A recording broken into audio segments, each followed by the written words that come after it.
So we have the Solo. You can see the rack can be leaned back just like regular racks do, as Michael has it.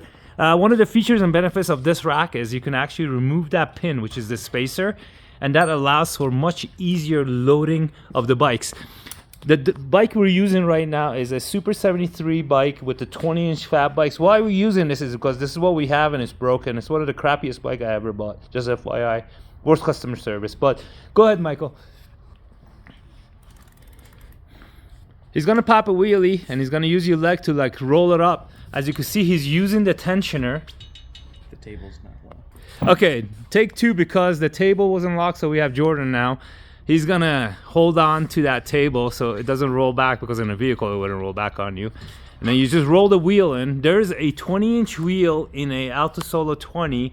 So at this point, you could push the bike forward and pin it to where you want it. So that's where this pinhole locations are placed.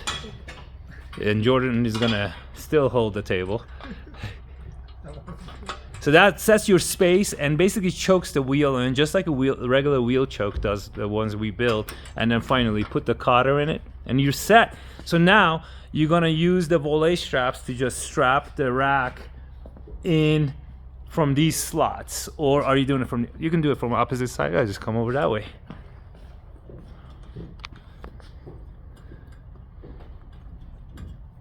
So like with these tires, these are like the fattest you can get, so it's a little tough, but you basically are feeding it through that slot, going around the tire, and you might want to do this beforehand so it makes it a little easier. Where is that? It's in here. That's pretty fat. Okay, we had a little pause and we got the straps in. So it's definitely worth putting the straps in beforehand, before you load in the bike, so you can basically make life a lot easier on yourself. So the ticket to this is you run one strap on one side and the other strap forward on the opposite side. So you basically grabbing the wheel from two sides on the opposite direction, on the opposite sides. And then you just put these on like a regular strap, right? So you go through the loop. These are volet straps. So it's the same concept. Boom. Oh, not boom. There it is. Now it's boom. And that strap is on and Michael's got the bottom on. So basically the bike's in, super solid. You always want to engage the brakes and obviously use the e-bike strap here that comes with it, depending on the bike, and you go around the crank or the pedal or anywhere else you can grab.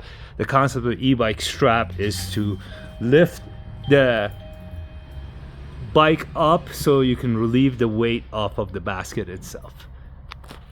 This is Ali from Alta Racks with Michael, checking out the ALTA SOLO 20. See ya.